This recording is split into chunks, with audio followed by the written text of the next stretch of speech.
नमस्कार, KP news 24/7 में आपका स्वागत है। मैं हूं अश्विनी आपके साथ। चलिए शुरू करते हैं आज की खबरों का सिलसिला। उससे पहले एक नजर आज की सुर्खियों पर।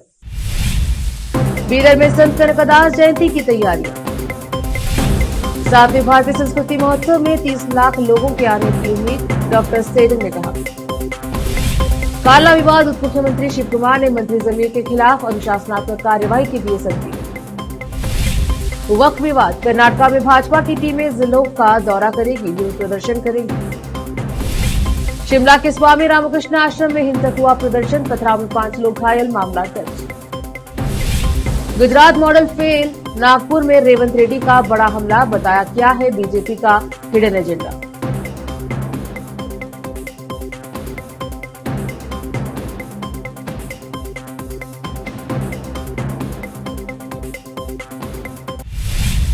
समाचारों का सिलसिला शुरू करते हुए देखते हैं समाचार विस्तार से। बीदर में कल होने वाले कनकदास जयंती की तैयारियां जोरों शोरों से चल रही हैं। आज शहर के गांधीगंज में रहे कनकदास मंदिर को सजाया जा रहा है, वहीं परिसर को रंग बिरंगे फरारों और लाइटों से सजाया जा रहा है। इस संबंध में आज गोंडा कुरबा समाज के अध्यक्ष नागराज निनगांव, उपाध्यक्ष मल्लिकार्जुन औदतपुरे, संजू कुमार तलघाट, रविंद्र बड़द, शिव कुमार गुनल्ली ने केपी न्यूज से बात की। कैमरामैन महेश की रिपोर्ट। ಎಲ್ಲರಿಗೂ ನಮಸ್ಕಾರ। ನಾವು APMC ಲೇಔಟ್ ಗಾಂಧಿಗಂಜಿನಲ್ಲಿ ಸುಮಾರು ವರ್ಷದಿಂದ ದಾಸಶ್ರೇಷ್ಠ ಭಕ್ತ ಕನಕದಾಸರ ಜಯಂತಿ ಆಚರಣೆಯನ್ನು ಮಾಡುತ್ತಿದ್ದೇವೆ।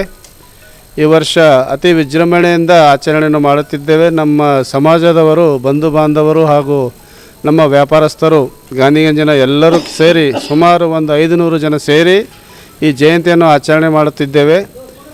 ಕನಕದಾಸರ 537ನೇ ಜಯಂತಿಯನ್ನು ಆಚರಿಸುತ್ತಿದ್ದೇವೆ ಹಾಗೂ ನಮ್ಮ ಸಮಾಜದ ವತಿಯಿಂದ ಎಲ್ಲರಿಗೂ ಶುಭವಾಗಲೆಂದು ತಮ್ಮಲ್ಲಿ ಹಾರೈಸುತ್ತೇನೆ।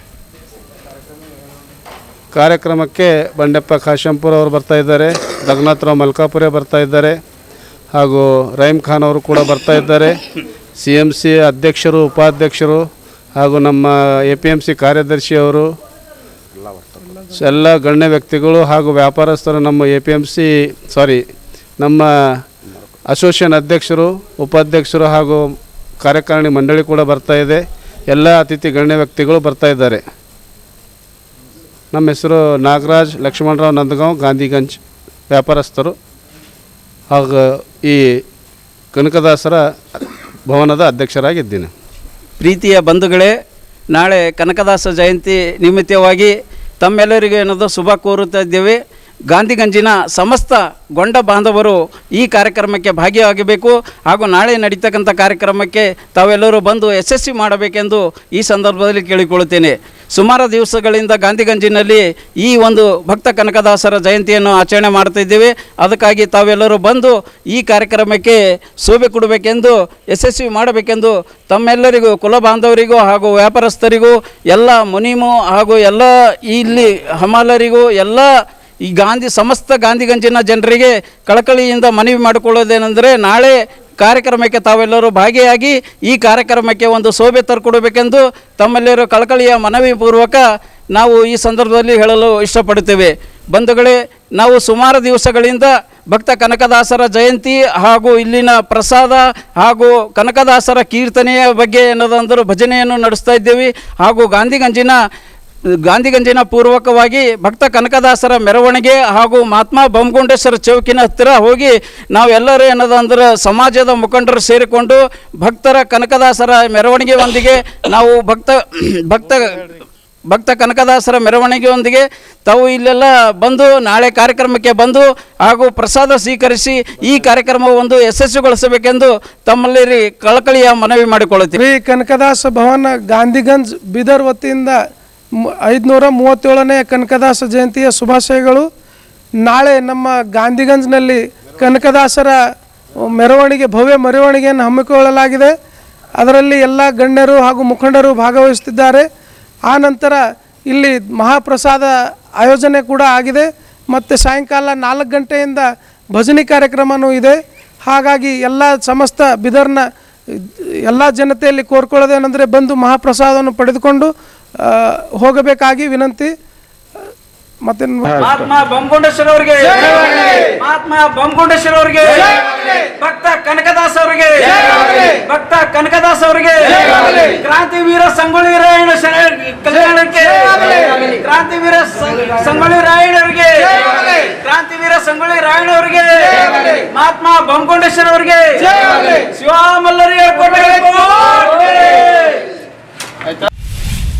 राज्यसभा के पूर्व सदस्य और विकास अकादमी के मुख्य समन्वयक डॉक्टर बसवराज पाटिल सेडम ने कहा कि 9 दिनों तक चलने वाले भारतीय संस्कृति का त्योहार में लगभग 30 लाख लोगों के शामिल होने की उम्मीद है। रविवार को शहर के गुरु नानक सेवा इंजीनियरिंग कॉलेज के गुरु भवन में भारतीय संस्कृति उत्सव के अवसर पर श्री कोट्टाल बसवेश्वर भारतीय शिक्षा विकास अकादमी द्वारा आयोजित गणमान्य व्यक्तियों की पूर्व बैठक का उद्घाटन करते हुए उन्होंने कहा कि कुंभ मेले के अलावा यह सबसे बड़ी सामाजिक घटना देश के कई क्षेत्रों में उपलब्धि हासिल करने वाले अचीवर्स। उन्होंने कहा कि देश के प्रतिष्ठित पद्मश्री पुरस्कार विजेता मार्गदर्शन करेंगे। पूज्य सद्गुरु शिव कुमार स्वामी, जिन्होंने दिव्य सानिध्य प्राप्त किया और आशीर्वाद दिया, ने कहा है कि पिछले भारतीय संस्कृति महोत्सव ने समाज में क्रांति ला दी है और 7वें भारतीय संस्कृति महोत्सव का आयोजन भी उसी उद्देश्य से किया गया है। नादोजा डॉक्टर बसवलिंग पट्टादेवरु ने कहा, मैंने अतीत में नाडा के 5 उत्सव में भाग लिया है। कार्यक्रम में देश के कई हिस्सों से साधक उपस्थित रहेंगे और प्रेरणा देंगे, इसीलिए वे सभी कार्यक्रम को सफल बनाने के लिए 7वें भारतीय संस्कृति उत्सव में भाग लेंगे।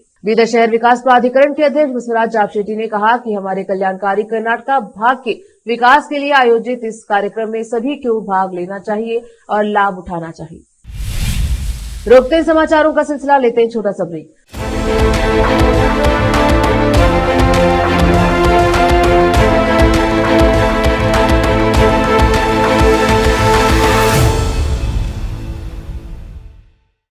नूर एजुकेशन ट्रस्ट बीदर की ओर से चलाए जाने वाला Noor MEd and BEd college Bidar, recognised by NCTE Delhi and affiliated to Bidar University Bidar. Admission are open for the academic year 2024-25. विशेषज्ञ और सक्षम शिक्षकों द्वारा शिक्षा प्राप्त करने के लिए नूर एमएड एंड बीएड कॉलेज में दाखिला लें और शांत वातावरण में शिक्षा प्राप्त करें। बीदर शहर में बेहतर शिक्षा का एकमात्र केंद्र Noor MEd and BEd college, Shahpur gate, Bidar. Phone numbers 9945283920, 8482221297।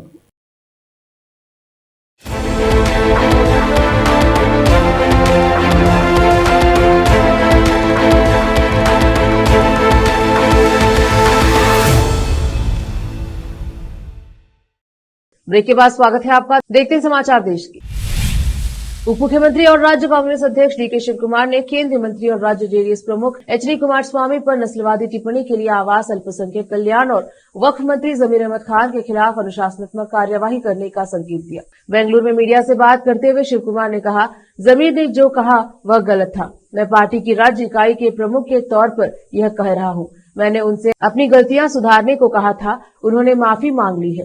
Channapatna में उपचुनाव से पहले जमीर ने कथित तौर पर कुमारस्वामी को काला और कालिया काले रंग का व्यक्ति कहकर संबोधित किया था। उन्होंने कथित तौर पर यह भी कहा था कि वह मुस्लिम समुदाय से धन जुटाकर गौड़ा परिवार को खरीद लेंगे। शिव कुमार ने कहा, जमीर द्वारा कुमारस्वामी पर हमला करना एक निजी मामला है, लेकिन जमीर को इस तरह से नहीं बोलना चाहिए था। रंग और संपत्ति गौड़ा परिवार को खरीदने को लेकर मैं पार्टी अध्यक्ष के तौर पर यह कह रहा हूं कि जमीर का बयान गलत है। जमीर को इस हद तक नहीं जाना चाहिए था। व्यक्तिगत तौर पर मैंने उन्हें गलतियों को सुधारने की सलाह दी है और उन्होंने माफी भी मांगी है, लेकिन मैं यह नहीं बता सकता कि उनके खिलाफ क्या अनुशासनात्मक कार्यवाही की जाएगी। हम उन्हें सुधारने जा रहे हैं। उन्होंने कहा कि जमीर को स्नेह के कारण भी ऐसी टिप्पणी नहीं करनी चाहिए थी, जैसा कि उन्होंने दावा किया है। कर्नाटका भाजपा अध्यक्ष बीवाई विजेंद्र ने वरिष्ठ नेताओं की 3 टीमें गठित की हैं, जो सभी जिलों का दौरा कर वक्फ बोर्ड के भूमि पर दावे से पीड़ित लोगों से बातचीत करेंगे। विजेंद्र विधानसभा में विपक्ष के नेता आर अशोक और विधान परिषद में विपक्ष के नेता चलवडी नारायण स्वामी, राज्य के केंद्रीय मंत्रियों, पूर्व मुख्यमंत्रियों डीवी सदानंद गौड़ा और बसवराज बोमई तथा कई अन्य नेताओं की टीमों का नेतृत्व कर रहे हैं। प्रदेश भाजपा महासचिव प्रीतम गौड़ा ने कहा है कि दिसंबर के पहले सप्ताह से प्रत्येक टीम 8 से 10 जिलों का दौरा करेगी। बेलगावी में शीतकालीन सत्र के दौरान लोगों की समस्याओं पर चर्चा की जाएगी। उन्होंने कहा कि सत्र के दौरान भाजपा करीब 50,000 लोगों के साथ एक विरोध प्रदर्शन भी आयोजित करेगी। भाजपा नेता ने कहा कि प्रदेश अध्यक्ष ने लोगों को उनके मामले लड़ने में मदद करने के लिए भी सभी जिलों में एक वकील सहित 5 सदस्यीय टीम का गठन भी किया है। गौड़ा ने कहा है कि पार्टी के भीतर कोई मतभेद नहीं है। उन्होंने कहा कि बसवनगौड़ पाटिल यत्नाल एक वरिष्ठ नेता है और वे उन टीमों का भी हिस्सा है जो जिलों का दौरा करेंगी। उन्होंने कहा कि पार्टी के विधायक, सांसद और पूर्व विधायक और सांसद विरोध प्रदर्शन का हिस्सा होंगे और किसी को भी बाहर रखने का सवाल ही नहीं उठता। मैसूर में लोकायुक्त पुलिस ने मुख्यमंत्री सिद्धरामैया और अन्य के खिलाफ मूड़ा साइट आवंटन मामले में मैसूर शहरी विकास प्राधिकरण मूड़ा के पूर्व आयुक्त डीबी नटेश को नोटिस जारी किया है। उन्हें नोटिस जारी पर मंगलवार को विशेष अदालत के समक्ष पेश होने को कहा गया। लोकायुक्त पुलिस सिद्धरामैया और अन्य के खिलाफ 27 सितंबर को दर्ज एफआईआर के आधार पर मामले की जांच कर रही है। 25 सितंबर को निर्वाचित प्रतिनिधियों से जुड़े मामलों के लिए बेंगलुरु की एक विशेष अदालत ने मैसूर स्थित लोकायुक्त पुलिस को मैसूर स्थित आरटीआई कार्यकर्ता स्नेहमयी कृष्णा द्वारा दायर शिकायत के आधार पर सिद्धरामैया और अन्य के खिलाफ जांच शुरू करने का निर्देश दिया है। रोकते हैं समाचारों का सिलसिला, लेते हैं छोटा सा ब्रेक।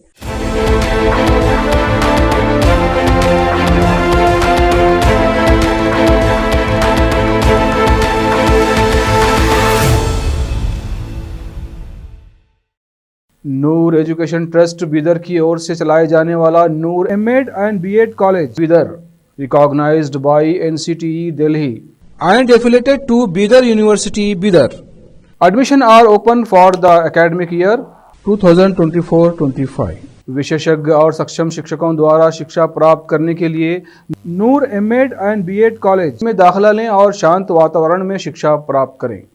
बीदर शहर में बेहतर शिक्षा का एकमात्र केंद्र Noor MEd and BEd college, Shahpur gate, Bidar. Phone numbers 9945283920, 8482221297।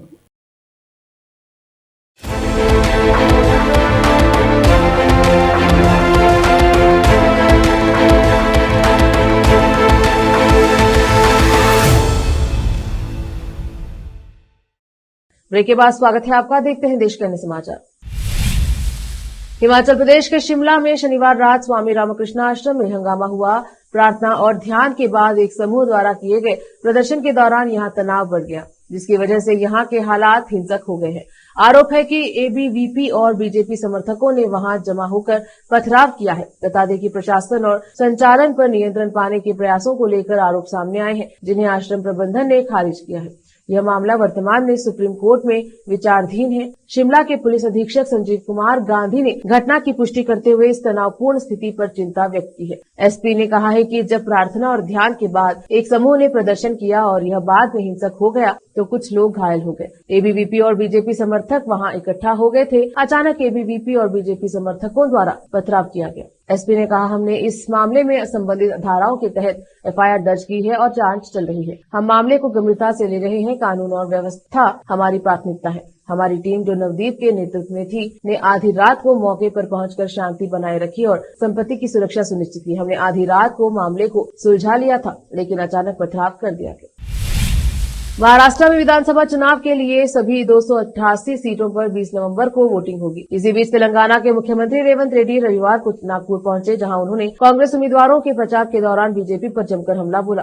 Revanth Reddy ने आरोप लगाया कि बीजेपी समाज को बांटने की राजनीति कर रही है और संविधान में बदलाव की कोशिश कर रही है। रेवंत रेड्डी ने कहा, गुजरात से 2 लोग आकर महाराष्ट्र पर कब्जा करने की कोशिश कर रहे हैं, लेकिन इस बार राज्य की जनता ऐसे मौका नहीं देने वाली। ठाकरे या कांग्रेस का मुख्यमंत्री रहा तो लोग लूट नहीं पाएंगे। 17 बड़ी फैक्ट्रियां गुजरात लेकर चले गए। अब महाराष्ट्र की जनता मुंहतोड़ जवाब देने के लिए तैयार है। यहाँ कोई भी नारा लगाने दो, इसका कोई फायदा नहीं होने वाला। उन्होंने आगे कहा कि बीजेपी का हरदम यही काम है, समाज को बांटना। नौकरी देने का वादा किया था, लेकिन कितनी नौकरी दी? 22 करोड़ नौकरी देने का वादा करने वाले ने सिर्फ 7 लाख नौकरी दी। इनकी राजनीति अब लोगों को भड़काने और नारों के माध्यम से भ्रामक संदेश देने तक सीमित हो गई है। दिल्ली में आम आदमी पार्टी को बहुत बड़ा झटका लगा है। दिल्ली सरकार के परिवहन मंत्री कैलाश गहलोत ने पार्टी और मंत्री पद से इस्तीफा दे दिया है। सीएम आतिशी ने कैलाश गहलोत का इस्तीफा मंजूर भी कर दिया है। इस मौके पर कैलाश गहलोत का बयान भी सामने आया है, जिसमें उन्होंने आम आदमी पार्टी की आलोचना की है।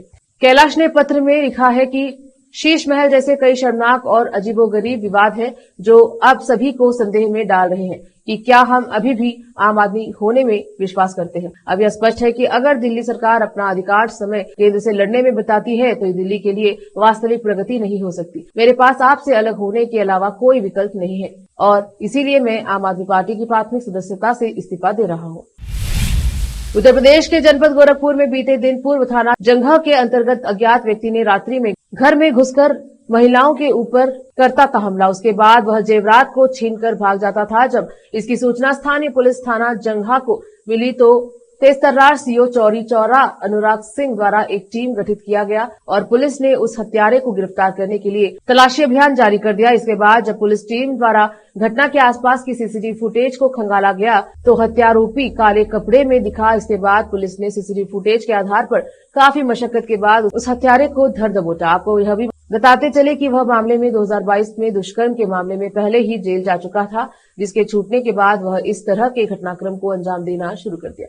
घटना का खुलासा होने के बाद एडीजे जोन गोरखपुर द्वारा थाना टीम व एसओजी टीम रुपए 1 लाख नकद पुरस्कार दिया गया। विकास कुमार भारद्वाज की रिपोर्ट।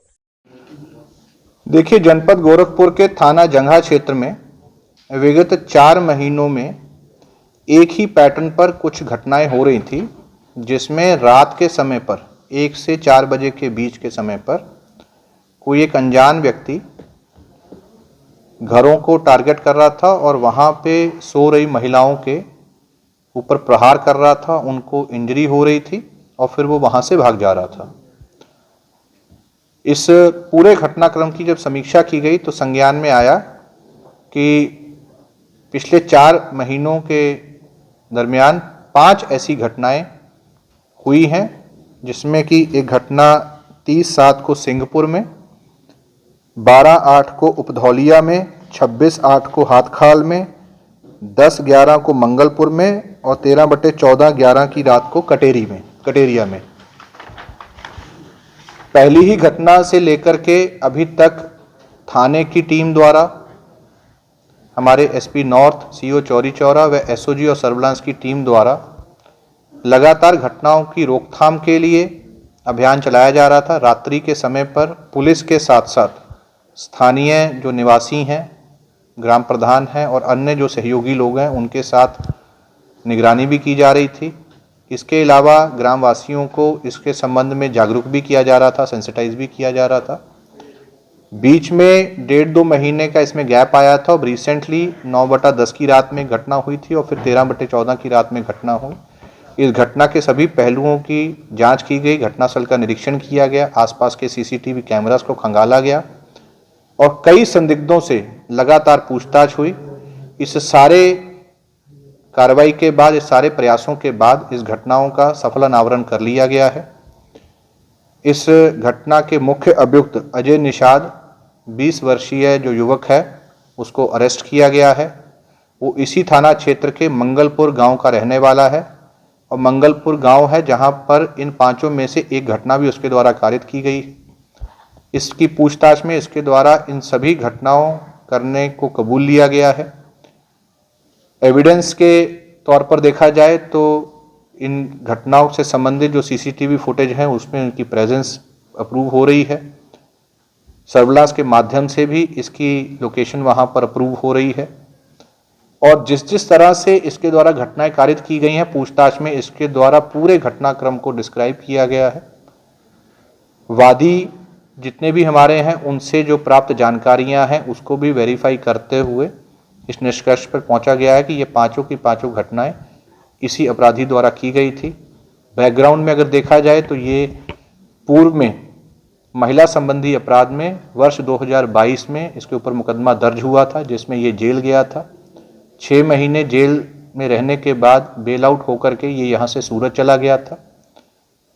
इसी वर्ष ये वहाँ से वापस आया था और उसके बाद कुछ चीज़ों को लेकर के इसमें दिमाग में जो भी बात चल रही थी तो इसके द्वारा ये घटनाएं कारित करना शुरू किया गया। इसके द्वारा जो पुलिस की एक्टिविटीज़ है उसको भी वॉच किया जा रहा था, उसके बच के ये प्रयास करता था कि घटना की जाए, परंतु पूरी टीम द्वारा मेहनत करके इसको अरेस्ट कर लिया गया है। घटना से जुड़ी सारे एविडेंसेस को कलेक्ट किया गया है। इसको अरेस्ट करके जेल भेजा जा रहा है और जल्द ही इस केस को फास्ट ट्रैक में लेते हुए इसको मैक्सिमम सजा करवाई जाएगी।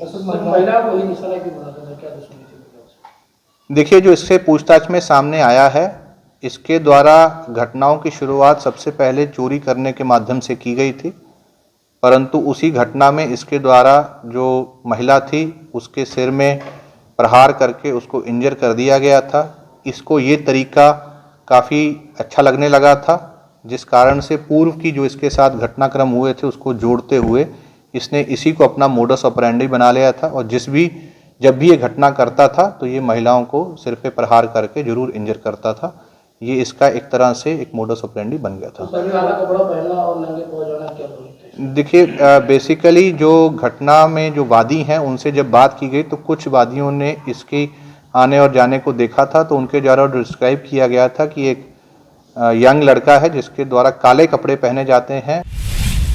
सांसद कंगना रनावत रविवार को नागपुर में भारतीय जनता पार्टी बीजेपी के उम्मीदवार के प्रचार के लिए पहुंची। उन्होंने मध्य नागपुर के साथ साथ पश्चिम नागपुर में भारतीय जनता पार्टी के उम्मीदवारों के लिए वोट मांगा। हजारों की संख्या में भारतीय जनता पार्टी के कार्यकर्ता इस दौरान मौजूद रहे। इंडिया टीवी के साथ बीजेपी सांसद कंगना रनावत ने एक्सक्लूसिव बातचीत की। इस दौरान कंगना रनावत ने कहा कि रोड शो की भीड़ को देखते हुए लगा पूरा नागपुर सड़कों पर उमड़ पड़ा है। यह पूछे जाने पर कि प्रियंका गांधी भी नागपुर में रोड शो कर रही हैं, इस पर आपका क्या कहना है? उस पर उन्होंने उत्तर देते हुए सांसद कंगना रनावत ने कहा कि इसकी जानकारी नहीं है प्रियंका गांधी के बयान पर कि महायुति की सरकार चुराई हुई सरकार है। इस पर अपनी प्रतिक्रिया देते हुए सांसद कंगना ने कहा, उन लोगों के अंदर लोकतंत्र को लेकर सम्मान नहीं है। उन लोगों ने लोकतंत्र को कभी रिस्पेक्ट नहीं किया है। एक बार फिर से रोकते हैं समाचारों का सिलसिला, लेते हैं छोटा सा ब्रेक।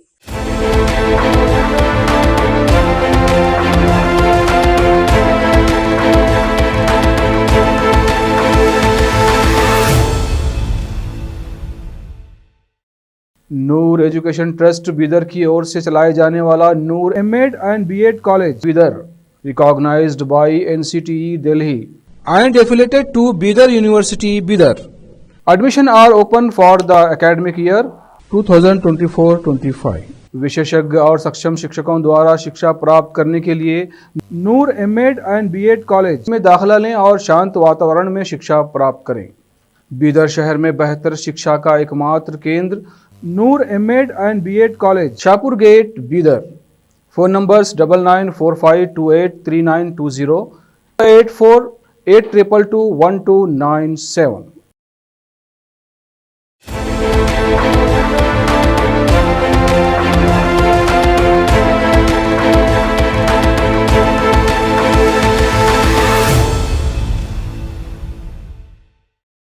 ब्रेक के बाद स्वागत है आपका। देखते हैं अंतर्राष्ट्रीय समाचार। रूस ने बीते 3 महीनों में यूक्रेन पर रविवार को अपने सबसे बड़े हवाई हमले को अंजाम दिया है। इस दौरान रूसी सेना ने 120 मिसाइलें और 90 ड्रोन दागे, जिसमें कम से कम 7 लोग मारे गए और बिजली प्रणाली को गंभीर क्षति हुई। यूक्रेनियन को अपने अन्य ऊर्जा संयंत्रों पर भी रूसी हमले से गंभीर क्षति का डर है, क्योंकि सर्दियों के शुरू होते ही लंबे समय तक यह यूक्रेन में ब्लैकआउट का कारण बनेगी। रूस ने फरवरी 2022 में यूक्रेन पर हमला किया था। अब युद्ध के महत्वपूर्ण क्षण में रूस के ऐसे हमले यूक्रेन पर मनोवैज्ञानिक दबाव बढ़ाएंगे। इन हमलों के कारण यूक्रेन के कई क्षेत्रों में आपातकालीन बिजली कटौती हुई। रूस ने यह हमला तब किया जब इस महीने के अमेरिकी राष्ट्रपति चुनाव में डोनाल्ड ट्रंप ने ऐतिहासिक जीत दर्ज करने के बाद युद्ध को समाप्त कराने की प्रतिज्ञा करके इसकी संभावना को बढ़ा दिया। विदेश मंत्री एंड्रे सिबिहा ने एक्स पर लिखा, रूस के सबसे बड़े हवाई हमलों में एक यह भी है। शांतिपूर्ण शहरों, सोते हुए नागरिकों, महत्वपूर्ण बुनियादी ढांचे के खिलाफ ड्रोन और मिसाइलें रात भर बरसती रही।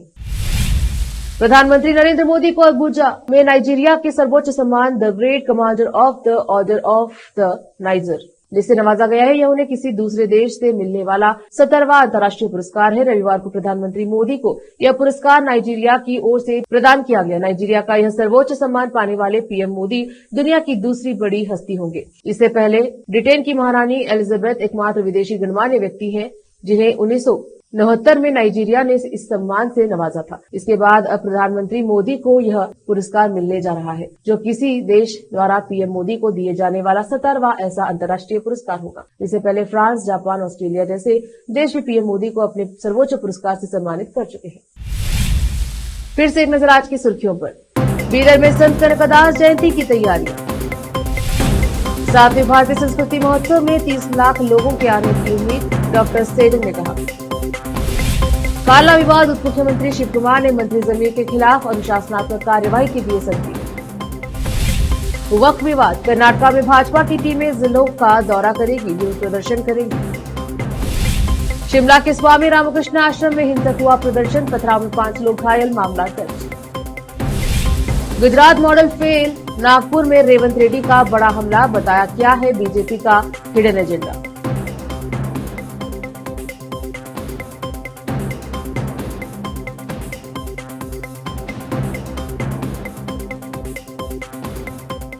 केपी न्यूज के बुलेटिन में अब तक के लिए इतना ही। देखते रहें केपी न्यूज 24/7। धन्यवाद।